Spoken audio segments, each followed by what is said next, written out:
আসসালামু আলাইকুম বন্ধুরা। আশা করি সবাই ভালো আছেন।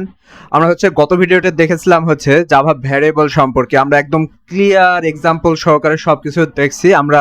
আর আজকের এই ভিডিওতে দেখব আমরা জাভা ডেটা টাইপ সম্পর্কে। ওকে, আমি আসলে জাভা ভ্যারিয়েবলের ভিতরে আমি ডেটা টাইপ সম্পর্কে আলোচনা করেছি। আপনারা অবশ্যই বুঝছেন, কিন্তু তারপরে আমরা ফর্মালি একদম ক্লিয়ারলি ডেটা টাইপ নিয়ে আমরা আলোচনা করব, যে ডেটা টাইপ কি বা কিভাবে কাজ করে বা এটা কেন দরকার হয়, এ টু জেড আমরা এই ভিডিওতে ইনশাআল্লাহ দেখব। সো প্রথমে আমাদের বুঝতে হবে ডেটা টাইপটা কি। এই ডেটা টাইপটা এটা কোন ধরনের ভ্যারিয়েবল এটা স্টোর করবে। এই যে অলরেডি আমি আমার নোটস মানে এই যে ওপেনে যে করে রাখছি। সো আপনারা এখান থেকে লিখে রাখতে পারেন, অথবা আপনারা এখান থেকে স্ক্রিনশট দিয়ে রাখতে পারেন, যেটা আপনাদের সুবিধা হয় আর কি। কারণ মাস্ট বি জিনিসগুলো আপনাদের আপনার সারা জীবনে আপনাদের মনে রাখতে হবে যতদিন পর্যন্ত আপনারা ডেভেলপার হিসেবে কাজ করবেন।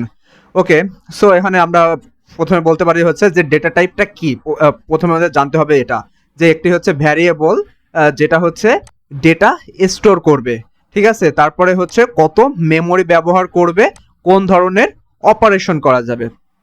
ওকে, অ্যাজ এ এক্সাম্পল যদি আমরা দেখি, এই যে এখানে লেখা আছে integer age is equal to 20। এই এজটা কি? এজটা ভ্যারিয়েবল। এটা কিন্তু আমরা আগের ভিডিওতে দেখেছি, যারা দেখেন নাই তারা আমার এই টিউটোরিয়ালে যে আমার ভ্যারিয়েবলের যে ভিডিওটা আছে আপনারা ওগুলা দেখে আসবেন, তাহলে ক্লিয়ারলি বুঝতে পারবেন। আর যারা দেখছেন তারা জাস্ট এটা সুন্দরলি ফলো করেন। আর এখানে ইন্টিজার এইটা আমাদের ডেটা টাইপ, এই যে ডাবল এটা আমাদের ডেটা টাইপ, ক্যারেক্টার এটা আমাদের ডেটা টাইপ। সো একটা আমাদের ভ্যারিয়েবল ডিক্লেয়ার করার আমাদের সিনট্যাক্সটা কি। প্রথমে আমাদের একটা ডেটা টাইপস থাকবে, দেন আমাদের ওইখানে একটা ভ্যারিয়েবল থাকবে, এবং ওই ভ্যারিয়েবলের ভিতরে আমাদের ভ্যালু স্টোর করা থাকবে। ওকে, সো আমরা এখানে দেখতে পাচ্ছি যে ভ্যারিয়েবল কি, ওইটা ডেটা স্টোর করবে। এই যে এ কি করছে, একটা ডেটা স্টোর করছে, যে 28 ডেটাটা অর্থাৎ স্টোর করছে। ওকে, তারপরে মানে কোন ধরনের ডেটা স্টোর করবে, এখানে লেখা আছে এজ ইজ ইকুয়াল টু 20, অর্থাৎ একটা মানুষের বয়স তো মানে ধরেন 20 বলেন 30 বলেন, এভাবে আমরা কাউন্ট করি। আমরা তো আর কাউকে বলি না যে তোমার বয়স এ, তোমার বয়স বি, তাই না? মানে ওটা তো যাচ্ছে আমাদের আমরা জাস্ট বলি যে তোমার বয়স 20 বা আমার বয়স সাপোজ 40, মানে অ্যাজ লাইক দিস। সো এখানে কোন ধরনের ডেটা স্টোর করতেছে, এটা একটা ইন্টিজার ডেটা, অর্থাৎ এটা একটা জাস্ট একটা সংখ্যা স্টোর করতেছে। দেন ডাবল। ডাবল বলতে বোঝায় আমাদের এটা দশমিক সংখ্যা। আচ্ছা, এই সম্পর্কে আমরা ডাবল বা ক্যারেক্টার এগুলো আমরা পরে আলোচনা করবো ওয়ান বাই ওয়ান। আমরা এখানে একদম সবকিছুই আমি এখানে সিকোয়েন্স ওয়াইজ সাজিয়ে রাখছি। সো আমরা সিকোয়েন্স ওয়াইজ দেখতে থাকি, সেটাই বেটার হবে। ওকে, দেন আমরা প্রথমে তো বুঝলাম যে ডেটা টাইপটা কি বা এটা কেন কাজে লাগে, আর আর কত মেমোরি আমরা ব্যবহার করব। এই যে একটা ইন্টিজার, এই যে ডেটা টাইপ, এর কিন্তু একটা মানে একটা মেমোরি আছে। কতটুকু মেমোরি খাচ্ছে আমাদের প্রোগ্রামে, হইতে পারে 1 বাইট, হইতে পারে 4 বাইট, ওইটাও আমি লিস্ট করে রাখছি, তখন গেলে আমরা দেখতে পারবো। আচ্ছা, এখন আসি জাভার ডেটা টাইপসের ক্যাটাগরিতে। এটাই মেন জিনিসটা, এটাই আপনাদের মনে রাখতে হবে। এখানে জাভা ডেটা টাইপস দুই প্রকার, একটা প্রিমিটিভ আর একটা নন প্রিমিটিভ। ওকে, আর প্রিমিটিভ ডেটা টাইপ টোটাল 8টা। টোটাল 8টা আমাদের প্রিমিটিভ ডেটা টাইপ কি কি? এই যে boolean, character, byte, short, integer, long, float and double. আমি অন বাই অন এখানে এক্সপ্লেন করতেছি। এখানে প্রিমিটিভ ডেটা টাইপ বলতে কে বোঝায়, যেটা ধরেন বুলিয়ান টাইপ হইতে পারে, আবার এখানে নিউমেরিক টাইপ হইতে পারে। বুলিয়ান বলতে কি বোঝায়, ট্রু অথবা ফলস, অনলি এ দুইটাই হইতে পারবে, এর বাইরে কিছু না। Either true neither false. Okay, so this is called boolean. আর বুলিয়ান ডেটা টাইপ লিখতে গেলে আমাদেরকে এই যে ছোট হাতের অক্ষর দিয়ে লিখতে হবে সম্পূর্ণ বুলিয়ান। ওকে, এইটাই আমাদের মেন কিওয়ার্ড। ওকে, সো বুলিয়ান ডেটা টাইপ লেখার কিওয়ার্ডটা কি আমাদের? Just Boolean. ওকে, এখন নিউমেরিক ডেটা টাইপ। নিউমেরিক বলতে কি বোঝায়, যেটা একটা সংখ্যা, অর্থাৎ আমি কোনো সংখ্যা স্টোর করতে যাই, বা আমি কোনো ধরনের ধরেন মানে কোনো ধরনের ভ্যালু আমি স্টোর করতে যাই, তখন ওটা numeric data type. So numeric data type কয় প্রকার? দুই প্রকার। একটা ক্যারেক্টার ভ্যালু, আর একটা আমাদের ইন্টিগ্রাল ভ্যালু। ক্যারেক্টার ভ্যালু বলতে বোঝায় যে কোনো একটা ক্যারেক্টার ও স্টোর করতে পারবে, as like A, B, C, D, যে কোনো একটা। ওকে, যেমন অ্যাজ এ এক্সাম্পল আমি যদি বলি যে হচ্ছে তোমার গ্রেড কি, তো তুমি সাপোজ ওখানে লিখলে হচ্ছে এ বা হচ্ছে B, this is called character. আর এখানে ইন্টিজার, ইন্টিজার বলতে বোঝায় হচ্ছে যে আমার যে হচ্ছে নিউমেরিক ভ্যালুটা, যেমন এটা বাইট হইতে পারে, শর্ট, তারপরে ইন্টিজার, লং, আর হচ্ছে ফ্লটিং টাইপ। ফ্লটিং বলতে বোঝায় হচ্ছে দশমিক সংখ্যা। ওকে, যেমন অ্যাজ লাইক আমি বলতে পারি যে হচ্ছে তোমার মার্ক কত, সাপোজ তুমি পাইছো হচ্ছে যে 78.5, এই যে হচ্ছে দশমিক সংখ্যাটা, এটা স্টোর করার জন্য আমরা ফ্লট ইউজ করতে পারি, ডাবল ইউজ করতে পারি। কখন ফ্লট ইউজ করব, কখন ডাবল ইউজ করব, এটা হচ্ছে আমি একটা চার্ট ক্রিয়েট করেছি, ওই চার্টটা আমি দেখে তোমাদেরকে বলবো। আর হচ্ছে অন দি আদার হ্যান্ড এখানে আছে হচ্ছে নন প্রিমিটিভ ডেটা টাইপ। নন প্রিমিটিভ ডেটা টাইপের মধ্যে কি কি থাকে, স্ট্রিং থাকে, তারপরে অ্যারে থাকে এবং এক্সেট্রা। ওকে, সো আমরা এখন হচ্ছে প্রথমে প্রিমিটিভ ডেটা টাইপসটা আমরা আগে দেখব। এখানে প্রিমিটিভ ডেটা টাইপের মধ্যে তোমরা হচ্ছে এটা একটা স্ক্রিনশট দিয়ে রাখো, আর হচ্ছে দেন তোমরা হচ্ছে এটা আরেকটা স্ক্রিনশট দিয়ে রাখো। এই যে এটাই হচ্ছে আমাদের মেন, মানে প্রিমিটিভ জিনিসটা বুঝতে হলে প্রিমিটিভ ডেটা টাইপ হলো জাভায়ের built in basic data type. Okay, জাভায়ে মোট 8টি প্রিমিটিভ ডেটা টাইপ আছে, ওই যে তোমাদের আমি বললাম এই যে এই 8টা হচ্ছে জাভার প্রিমিটিভ ডেটা টাইপ।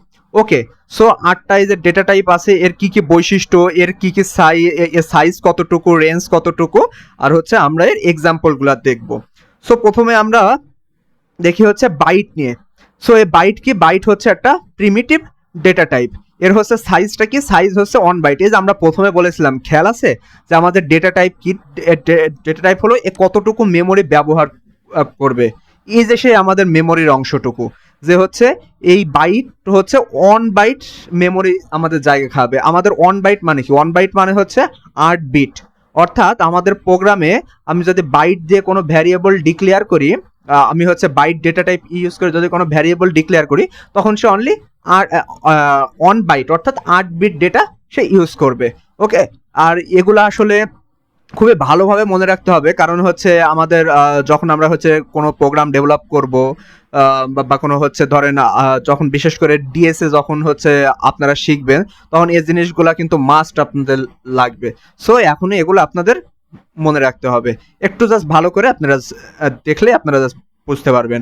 আর এর রেঞ্জ কতটুকু, রেঞ্জ হচ্ছে -128 টু 127, অর্থাৎ এই এখানে হচ্ছে 127 বলতে বোঝাচ্ছে যে সর্বোচ্চ আমি বাইট ডেটা টাইপ ইউজ করে 127 পর্যন্ত আমি হচ্ছে সর্বোচ্চ ভ্যালুটা আমি স্টোর করতে পারবো। যদি এখানে 128 হয়ে যায়, তখন কিন্তু এখানে হচ্ছে বাইট আর আমি ইউজ করতে পারবো না, তখন তার জন্য আমার যে আরেকটা আছে সেখানে আমি শর্ট বা আমি ইন্টিজার ইউজ করতে পারি। সো আমি বাইট ডেটা টাইপ ইউজ করে কতটুকু স্টোর করতে পারবো, -28 থেকে সর্বোচ্চ 127 পর্যন্ত। ক্লিয়ার? এখানে ডিসক্রিপশনে কি আছে, যে ছোট ইন্টিজার, অর্থাৎ একদম ধরেন ছোট ছোট ভ্যালু। সাপোজ এখানে আমি যদি বলি হচ্ছে যে তোমার এই যে হচ্ছে বয়স ধরেন আমি ডিক্লেয়ার করতে চাই, সো এখানে তো আমি জানি যে হচ্ছে অ্যাজ লাইক বয়স তো খুব বেশি হবে না, সর্বোচ্চ কত 100 বা সামথিং হইতে পারে। সো সেক্ষেত্রে আমি যে বাইট ইউজ করতে পারি, তাই না? ওকে, সো এখানে এক্সাম্পল কিভাবে আসে, এই যে বাইট, এটা হচ্ছে আমার ডেটা টাইপ, এখানে আছে ভ্যালু দিয়েছি এ, আপনারা যে কোনো একটা ভ্যালু ডিক্লেয়ার করতে পারেন অ্যাজ লাইক ইউর উইশ, যা ইচ্ছা। দেন এখানে আমরা দিয়েছি হচ্ছে 10। ক্লিয়ার? এখন আমরা চলে আসি হচ্ছে শর্টে। শর্ট হচ্ছে 2 বাইট। 2 বাইট বলতে কি, তাহলে কত বিট আমাদের আসতেছে, 8 × 2, অর্থাৎ আমাদের 16 বিট। ওকে, যখন একটু বড় আমাদের হচ্ছে ভ্যালু ডিক্লেয়ার করা লাগবে, তখন আমরা শর্ট ইউজ করব।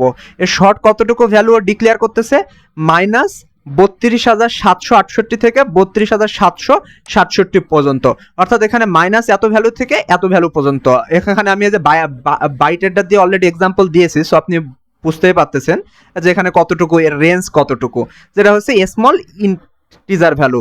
সো সেটা যখন আমরা হচ্ছে লিখবো, তখন আমরা কিভাবে লিখবো, এই যে তখন আমরা হচ্ছে স্মল লেটারে লিখবো হচ্ছে প্রথমে শর্ট, তারপরে যে কোনো একটা ভ্যারিয়েবলের নাম দিব আমরা, দেন আমরা আমাদের ভ্যারিয়েবল ডিক্লেয়ার করতে পারি। যেমন এখানে দিয়েছি আমরা 200, এখানে 200 কেন, এখানে আমরা চাইলে 2000 আমরা দিতে পারি, কোনো সমস্যা নাই। কিন্তু এটা হচ্ছে যে 32,767 এর মানে ক্রস করা যাবে না।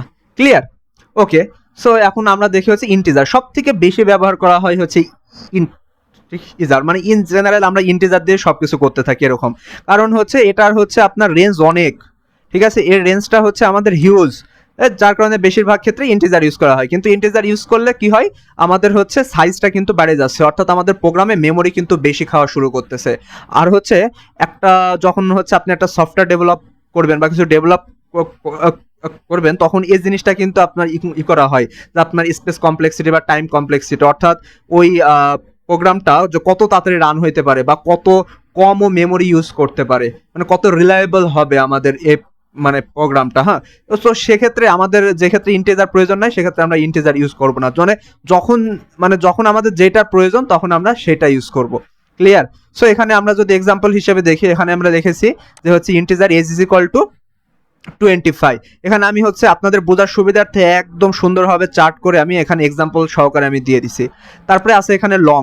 লং কোন ক্ষেত্রে ব্যবহার করা হয়, যখন সংখ্যাটা ধরেন অনেক বড়। সাপোজ এখানে দিয়ে দিচ্ছি আমি যে পপুলেশন, ঠিক আছে, দেখা যায় কোনো দেশের পপুলেশন আপনার কত 10 কোটির বেশি বা হচ্ছে 100 কোটির বেশি, তার মানে তো এটা একটা হচ্ছে হিউজ রেঞ্জ, তাই না? সো সেক্ষেত্রে আমরা কিন্তু লং ইউজ করতে পারি। সো এখানে এক্সাম্পল হিসেবে দেখিয়েছি লং পপুলেশনের। আর লং ব্যবহার করলে একটা জিনিস আপনাদের খেয়াল করতে হবে, শেষে কিন্তু এল দিতে হবে। আমি আরেকবার রিপিট করতেছি, শেষে কিন্তু আপনার ওই সংখ্যার শেষে একটা হচ্ছে ক্যাপিটাল এল দিতে হবে আপনাকে, তাহলে সেটা হবে আমাদের হচ্ছে মানে ভ্যালিড আমাদের হচ্ছে লং ডেটা টাইপস। ওকে, দেন নেক্সট যদি আমরা বলি, ওইটা হবে আমাদের হচ্ছে ফ্লট। ফ্লট বলতে বোঝায় হচ্ছে দশমিক সংখ্যা। অ্যাজ লাইক আমি ডাইরেক্ট যদি এক্সাম্পলে চলে আসি, এখানে আমি লিখেছি 10.5। ওকে, এটা হচ্ছে দশমিক সংখ্যা। যখন আমরা হচ্ছে যা স্বাভাবিক সংখ্যা এই যে ইউজ করব, অর্থাৎ দশমিক সংখ্যা না, তখন আমরা সেক্ষেত্রে বাইট, শর্ট, ইন্টিজার, লং আমরা এই চারটা ইউজ করতে পারি, ঠিক আছে। কিন্তু যখন আমরা দশমিক সংখ্যা ইউজ করব তখন আমাদের ফ্লট অথবা ডাবল ইউজ করতে হবে। অ্যান্ড ফ্লট কোন ক্ষেত্রে ইউজ করব আর ডাবল কোন ক্ষেত্রে ইউজ করব সেটা আমরা দেখি।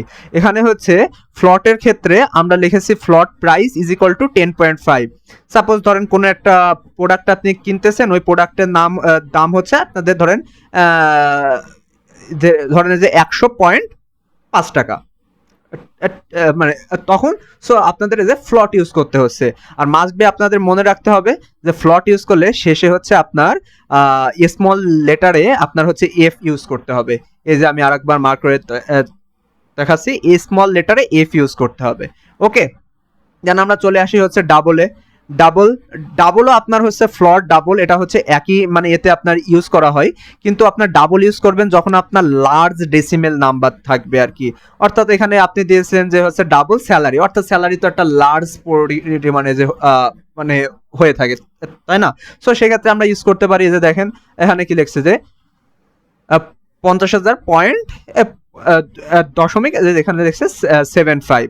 সো আমরা যখন হচ্ছে মানে দশমিক সংখ্যার ভিতরে যখন এটা স্মল হবে তখন আমরা ইউজ করব ফ্লট, যখন ওইটা হচ্ছে আমাদের হচ্ছে বড় হবে অর্থাৎ একটা লার্জ অ্যামাউন্ট হবে তখন আমরা ইউজ করব ডাবল। ক্লিয়ার? ওকে, নেক্সট আসি হচ্ছে খুবটা একটু ইউনিক, যেমন হচ্ছে ক্যারেক্টার। তাহলে ক্যারেক্টার আমার হচ্ছে প্রোগ্রামে কতটুকু হচ্ছে জায়গা দখল করবেও 2 বাইট জায়গা, অর্থাৎ 2x8, অর্থাৎ আমাদের হচ্ছে 16 বিট স্পেসও নিবে। ওকে, এখানে হচ্ছে ক্যারেক্টারের রেঞ্জ কতটুকু, ক্যারেক্টারের কোনো মাইনাস রেঞ্জ হয় না, ক্যারেক্টারের রেঞ্জ হচ্ছে 0 থেকে এই যে এইটুকু, যেটা হচ্ছে আমরা ইউনিকোড হিসেবে অনেকে বলে থাকি, অ্যাজ লাইক যখন আমরা স্টোর করি এ বি সি, এই যে অলরেডি আমি বলেছি তাই না, যে অনলি একটা single character. As example character grade is equal two, এখানে আমরা লিখছি হচ্ছে এ। সো এটা একটা ক্যারেক্টার। ওকে, লাস্ট, আমরা এই 7টা তো বুঝতে পারলাম। লাস্ট হচ্ছে বুলিয়ান। আমি বুলিয়ানে কি বলেছিলাম, বুলিয়ান অনলি 2টা জিনিস মানে হচ্ছে স্টোর করতে পারে, হচ্ছে ট্রু অথবা ফলস, এই দুইটার বাইরে যাবে না, either true neither false. Okay, so এখানে আমি হচ্ছে যখন ডিক্লেয়ার করব তখন আমি ওটা কিভাবে ডিক্লেয়ার করব, যে হচ্ছে বুলিয়ান দেন যে কোনো একটা ভ্যারিয়েবলের নাম ইজ ইকুয়াল টু ট্রু। এখানে শুধু ট্রু না, এখানে ইউজ করলে আমরা ফলসও ইউজ করতে পারি, FLS ফলস। ক্লিয়ার? ওকে, সো এখানে জাস্ট 2টা মনে রাখার বিষয় আছে, কারণ হচ্ছে বেশিরভাগ টাইমে এই 2টা জিনিসই এক্সামের ক্ষেত্রে মানে স্টুডেন্টরা ভুল করে। সেটা হচ্ছে লং এর ক্ষেত্রে শেষে হচ্ছে আমাদের ক্যাপিটাল এল দিতে হয়, আর ফ্লটের ক্ষেত্রে আমাদের হচ্ছে স্মল এফ দিতে হয়। সো আমরা মোটামুটি এই যে হচ্ছে ডেটা টাইপ কি, ডেটা টাইপ কত প্রকার এবং হচ্ছে প্রিমিটিভ ডেটা টাইপের আমরা বিস্তারিত আমরা কিন্তু বুঝতে পারলাম। ওকে, এই ভিডিওটা একটু বড় হয়ে যেতে পারে, যার কারণে আমরা হচ্ছে পরের ভিডিওতে আমরা কিছু হচ্ছে কোড করে করে আমরা হচ্ছে প্রোগ্রাম করে করে আমরা হচ্ছে এক্সাম্পল সহ দেখব। যদিও আমি সবগুলো এক্সাম্পল আপনাদের দেখিয়ে দিয়েছি, তারপরেও আর কি কিভাবে আমরা মেইন প্রোগ্রামিং এ কিভাবে আমরা হচ্ছে কোডগুলো লিখবো আমি আপনাদেরকে ওই বিষয়গুলো দেখিয়ে দিব। আমরা জাস্ট এই ভিডিওতে একটু আমরা থিওরিক্যাল একটু আলোচনা করে নিই, ঠিক আছে। এবার আমরা আসি হচ্ছে নন প্রিমিটিভ ডেটা টাইপ। সো আমরা এতক্ষণ আলোচনা করলাম হচ্ছে প্রিমিটিভ ডেটা টাইপ নিয়ে, এখন আমরা কথা বলবো non primitive data type. So non primitive data টাইপকে বলা হয় হচ্ছে রেফারেন্স ডেটা টাইপ, অ্যান্ড এগুলো অবজেক্ট বা রেফারেন্স স্টোর করে কিভাবে। যেমন হচ্ছে আগে আমরা বুঝে নিই common non primitive data type কী কী, যেমন হচ্ছে স্ট্রিং, অ্যারে, ক্লাস, তারপরে হচ্ছে object, interface. Okay, as a example এখানে আমরা লিখি হচ্ছে স্ট্রিং, অর্থাৎ আমরা কোনো কিছু এখানে লিখতে গেলাম যে হচ্ছে সাপোজ আমরা কোনো কিছু লিখতে চাই যে হ্যালো জাভা, অথবা আই লাভ জাভা, অথবা আমরা এখানে লিখতে পারি যে হচ্ছে we are A Java developer. Okay, so আমরা যখন এভাবে কোনো স্ট্রিং লিখবো, সেই স্ট্রিং ডেটা টাইপসটা হচ্ছে আমাদের নন প্রিমিটিভ ডেটা টাইপ, এটা আমাদের মনে রাখতে হবে। তাহলে স্ট্রিং ডেটা টাইপটা কি, নন প্রিমিটিভ। সো এটা আমরা কিভাবে ডিক্লেয়ার করব, প্রথমে আমাদের ডেটা টাইপটা লিখবো, আমাদের ডেটা টাইপটা কি স্ট্রিং, কিন্তু মনে রাখতে হবে এই আমাদের যখন হচ্ছে প্রিমিটিভ ডেটা টাইপ ছিল, ওইটার কিন্তু সবগুলা ছিল হচ্ছে আমাদের মানে হচ্ছে কিওয়ার্ডগুলা ছিল আমাদের স্মল লেটারে। ওকে, মানে একদম মানে ইনিশিয়াল থেকে লাস্ট পর্যন্ত। কিন্তু এই আমাদের হচ্ছে যখন আমাদের যে হচ্ছে নন প্রিমিটিভের আমাদের যেটা স্ট্রিংটা আছে, স্ট্রিং এর এস কিন্তু আমাদের হচ্ছে হবে ক্যাপিটালে। এটা অনেক সময় অনেকে ভুল করে ফেলে, যার কারণে আমি আরেকবার রিপিট দিয়ে দিলাম। সো এখানে এস ক্যাপিটাল লেটার দিয়ে আমাদের লিখতে হবে হচ্ছে স্ট্রিং, দেন হচ্ছে আমরা মেসেজ, এটা হচ্ছে আমাদের ভ্যারিয়েবলের নাম, তো এখানে লিখলাম হচ্ছে হ্যালো জাভা। ওকে, দেন হচ্ছে এটা হচ্ছে অ্যারে। অ্যারে কি বা কি এটা আমরা হচ্ছে যখন আমরা মানে অ্যারেকে নিয়ে আমরা আলোচনা করব তখন আমরা বিস্তারিত বুঝতে পারবো। জাস্ট আমি বলে রাখতেছি যে হচ্ছে অ্যারে হচ্ছে একটা নন প্রিমিটিভ ডেটা টাইপস। ওকে, সো এখানে আমরা দেখতে পাচ্ছি যে অ্যারে, এই যে অ্যারের মধ্যে কি হয়, অনেকগুলো ডেটা স্টোর করা যায়। সো এখন প্রিমিটিভ ভার্সেস নন প্রিমিটিভের মধ্যে আমরা একটু পার্থক্যটা একটু দেখে নিই। সো আমরা যদি এর মধ্যে একটু পার্থক্যটা দেখতে যাই যে হচ্ছে ডেটা, এরা কোন ধরনের ডেটা স্টোর করে, এটা হচ্ছে অ্যাকচুয়াল ভ্যালু। আর নন প্রিমিটিভের ক্ষেত্রে কি হয়, রেফারেন্স। কেন রেফারেন্স আমি এটা বলতেছি, ওয়েট। দেন এখানে আছে সাইজ, এখানে হচ্ছে প্রিমিটিভে কি হয়, ফিক্স সাইজ। ফিক্স সাইজ বলতে কেমন, যে আমাদের এখানে তো সাইজ ফিক্স করাই আছে, যেমন হচ্ছে শর্টের সাইজ কত, অনলি 2 বাইট, এখানে লং এর সাইজ কত, আমাদের 8 বাইট। ওকে, কিন্তু এই হচ্ছে নন প্রিমিটিভের ক্ষেত্রে এটা হচ্ছে ডিপেন্ড করে। কেন ডিপেন্ড করে, আমি একটা অ্যারের ভিতরে, তো অ্যারের লেন্থ তো আমার অনেক হইতে পারে, এখানে তো না হয় আমি 3টা ভ্যালু লিখছি, তাই না, এখানে তো চাইলে আমি এর থেকে অনেক বেশি ভ্যালুও তো আমি লিখতে পারি, তাই না। সো এর ভ্যালু যত বেশি হবে এ তো তত হচ্ছে মানে জায়গা আমার এই যে হচ্ছে কনজিউম করবে, তাই না। সো এর নন প্রিমিটিভের সাইজ কিন্তু হচ্ছে ডিপেন্ড করে। ওকে, সেটা কিন্তু ফিক্স না। দেন হচ্ছে এক্সাম্পল এই যে ইন্টিজার, ফ্লোট। ওকে, আর নন প্রিমিটিভের ক্ষেত্রে আছে হচ্ছে আমাদের স্ট্রিং, অ্যারে, যেটা আমরা অলমোস্ট মানে অলরেডি আমরা দেখছি। লাস্ট হচ্ছে মেমোরি। এখানে মেমোরি হচ্ছে স্ট্যাক আর হিপ। আসলে একটু আমি আইডিয়া দিয়ে নিই, যদি আমি পরে এটা নিয়ে আলোচনা করবো আর কি।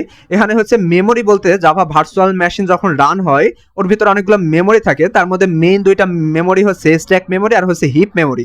সাপোজ আমি যদি চিন্তা করি যে এটা হচ্ছে একটা স্ট্যাক মেমোরি, এই স্ট্যাক মেমোরি হচ্ছে প্রিমিটিভ ডেটা টাইপগুলো এই স্ট্যাক মেমোরির মধ্যে হচ্ছে আমার স্টোর করা হয়। সাপোজ আমি ধরে নিই যেটা একটা কন্টেনার, এর ভিতরটা হচ্ছে ফাঁকা, তাহলে এই আমার যে প্রিমিটিভ ডেটা টাইপগুলো আছে, অর্থাৎ আমাদের ইন্টিজার বা ফ্লট বা হচ্ছে ক্যারেক্টার, ওদের যে ভ্যালুগুলো আছে, ধরেন আমার ইন্টিজার ভ্যালু হচ্ছে 20, ঠিক আছে, বা ধরেন আমার একটা হচ্ছে ফ্লট ভ্যালু হচ্ছে 20.5, তাহলে ওই হচ্ছে ওই 20.5 বা ওই 20 যে ভ্যালুটা আছে ওটা সরাসরি এই কন্টেনারের মধ্যে ধরেন স্টোর করা।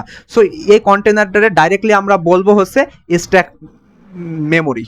ওকে, আর এখানে নন প্রিমিটিভের ক্ষেত্রে কি হয়, নন প্রিমিটিভের ক্ষেত্রে ওটা হচ্ছে হিপ মেমোরির মধ্যে জায়গা নেয়। হিপ মেমোরির মধ্যে সাধারণত কি হয়, ওর ভিতরে হচ্ছে আমাদের অবজেক্টগুলা জমা থাকে হিপ মেমোরি এর ক্ষেত্রে। সো অবজেক্টের, সো আমরা যখন একটা অবজেক্ট যখন ডাইরেক্টলি জমা রাখবো আর কি, এবং ওইটার একটা রেফারেন্স আমরা আবার হচ্ছে স্ট্যাক মেমোরিতে রেখে দেব। সো এখানে যদি আমি দেখি, মানে আপনি যদি স্ক্রিনে তাকান যে এখানে হচ্ছে নন প্রিমিটিভের ক্ষেত্রে কি হয়, এ হচ্ছে আপনার ডেটা স্টোর করে রেফারেন্স, ঠিক আছে? কার রেফারেন্স ও হচ্ছে স্টোর করে? ও হচ্ছে এই যে আপনার এই যে হিপ মেমোরির যে রেফারেন্সটা আছে, অর্থাৎ হিপ মেমোরির যে কন্টেইনারটা আছে, এই কন্টেইনারের রেফারেন্সটা আমি জাস্ট সিম্পল আরেকবার বলতেছি যে প্রিমিটিভ ডেটা টাইপের ক্ষেত্রে কি হয়, যে ধরেন একটা ভ্যালু আছে 20, সরাসরি এটা কন্টেনারের মধ্যে স্টোর করা থাকে, যেটারে বলা হয় আপনার স্ট্যাক মেমোরি। আর হিপ মেমোরিতে কি হয়, আপনার এই কন্টেনারের ভিতরে আপনার অবজেক্ট থাকে। ধরেন আপনার অবজেক্টটা হচ্ছে ধরেন একটা ভ্যালু ধরে নিলাম যে হচ্ছে হ্যালো জাভা। এই হ্যালো জাভাটা আমার এই কন্টেনারের মধ্যে স্টোর করা আছে, ঠিক আছে? আর আর আমাদের হিপ মেমোরি করতেছে কি, এই কন্টেনারের অ্যাড্রেসটা ও রেফারেন্স হিসেবে নিচ্ছে। এই কন্টেনারের ভিতরে যেটা আছে ভ্যালু কিন্তু নিচ্ছে না ও, এই ডাইরেক্ট এই কন্টেনারটার যে অ্যাড্রেসটা আছে, ও মাস্ট বি একটা মেমোরির আপনার একটা হচ্ছে অ্যাড্রেস থাকবে, তাই না? সো এই কন্টেনারের যে হচ্ছে অ্যাড্রেসটা আছে, ওইটা হচ্ছে ওর আপনার রেফারেন্স হিসেবে ও কাউন্ট করতেছে। সো এটাই হচ্ছে আমাদের বেসিক্যালি হচ্ছে আপনার হিপ স্ট্যাক মেমোরি এবং হিপ মেমোরি, যেখানে আপনার হচ্ছে প্রিমিটিভ ডেটাগুলো আপনার স্ট্যাক মেমোরির মধ্যে আপনার কন্টেইন করা থাকে। এই সম্পর্কে আমরা পরবর্তীতে আলোচনা করবো আর কি। জাস্ট প্রাইমারিলি আমি আপনাদের জাস্ট এটা বুঝাইলাম। আর এটা হচ্ছে জাভার যে এক্সাম্পল প্রিমিটিভ আর নন প্রিমিটিভ, যেটা হচ্ছে আমরা নেক্সট ভিডিওতে দেখতে পারবো, কারণ ভিডিওর লেন্থ অলমোস্ট 20 মিনিট ক্রস করে গিয়েছে আর কি। সো আপনারা হচ্ছে নেক্সট ভিডিওতে চলে যান। যারা হচ্ছে এখনো চ্যানেলটা সাবস্ক্রাইব করেনি, আপনারা এখনই সাবস্ক্রাইব করে দেন। আর যারা চ্যানেলটা অলরেডি সাবস্ক্রাইব করেছেন, আলহামদুলিল্লাহ, থ্যাংক ইউ। ওকে, আশা করি আপনাদের হচ্ছে জাভা একদম ফার্স্ট টু লাস্ট আমি ইনশাল্লাহ আপনাদের সাথে থেকে একদম সম্পূর্ণ আমি আপনাদের ক্লিয়ার করে দিব, এবং আপনি বলতে পারবেন now you are Java 0 to hero ইনশাল্লাহ। ওকে, আপনারা তাহলে পরের ভিডিওতে আপনারা চলে যান। Thank you all.